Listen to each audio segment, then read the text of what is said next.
কলকাতা শহরের ব্যস্ততম পরিবহন ব্যবস্থার মধ্যে অন্যতম হলো কলকাতা মেট্রো। তবে যারা গ্রিন লাইন মেট্রোতে নিত্য অফিস যাতায়াত বা স্কুল কলেজে যাতায়াত করেন তাদের জন্য ভোগান্তি, কারণ কলকাতা মেট্রোর তরফ থেকে জানানো হয়েছে যে গ্রিন লাইন পরিষেবা 3 দিনের জন্য সম্পূর্ণভাবে বন্ধ থাকবে। কিন্তু কেন হঠাৎ এরকম নির্দেশ, আর কবেই বা বন্ধ থাকবে জানতে হলে দেখতে থাকুন ভিডিওটি। ছোট্ট একটি ভিডিও, আমি পরীক্ষিত রায়, আমার চ্যানেলে আপনাদের সবাইকে স্বাগত জানাই। শুধু একটি রিকোয়েস্ট, ভিডিওটি দেখুন এবং সবশেষে প্লিজ একটি লাইক করে দিন, কারণ আপনার একটি লাইক আমার জন্য খুবই গুরুত্বপূর্ণ।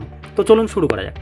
কলকাতা মেট্রোর গ্রিন লাইন বর্তমানে দুটি বিভাগে কাজ করছে, সল্ট লেক সেক্টর 5 থেকে শিয়ালদাহ এবং এসপ্ল্যানেড থেকে হাওড়া ময়দান।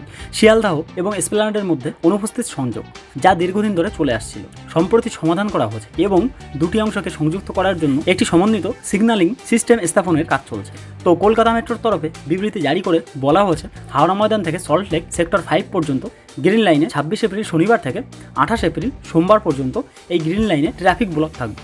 অর্থাৎ ওই 3 দিন মেট্রো চলবে না এই লাইনে। Communication based train control system লাগু করার জন্য কাজ চলছে গোটা গ্রিন লাইন জুড়ে। এই 3 দিন শিয়ালদাহ মেট্রো স্টেশন থেকে পূর্ব রেলের শিয়ালদাহ স্টেশন পর্যন্ত সাবওয়ে বন্ধ থাকবে। ব্লু লাইনে অন্যান্য দিনের মতোই নর্মাল সার্ভিস থাকবে এই দিনগুলোতে। পার্পেল লাইনে ও অরেঞ্জ লাইনে নর্মাল সার্ভিস থাকবে 28 এপ্রিল 2025 সোমবার। এখানেই শেষ নয়, এই ট্রাফিক ব্লকের জন্য গ্রিন লাইন 2তে IPL T20 ম্যাচের পরে স্পেশাল মেট্রো সার্ভিস থাকবে না।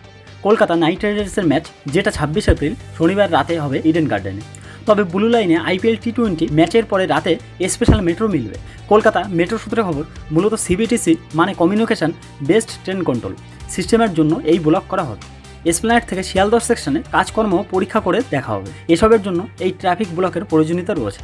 তো বন্ধুরা, এই ছিল আজকের আপডেট। ভিডিওটি যদি ভালো লাগে তাহলে প্লিজ একটি লাইক করবেন, কারণ আপনার একটি লাইক আমার জন্য খুবই গুরুত্বপূর্ণ। পাশাপাশি চ্যানেলটি সাবস্ক্রাইব করবেন পরবর্তীতে এমন লেটেস্ট নিউজ সবার আগে পাওয়ার জন্য। কামনা করি সবাই ভালো থাকবেন আর সবাইকে ভালো রাখবেন। Thank you so much. জয় হিন্দ, বন্দে মাতরম।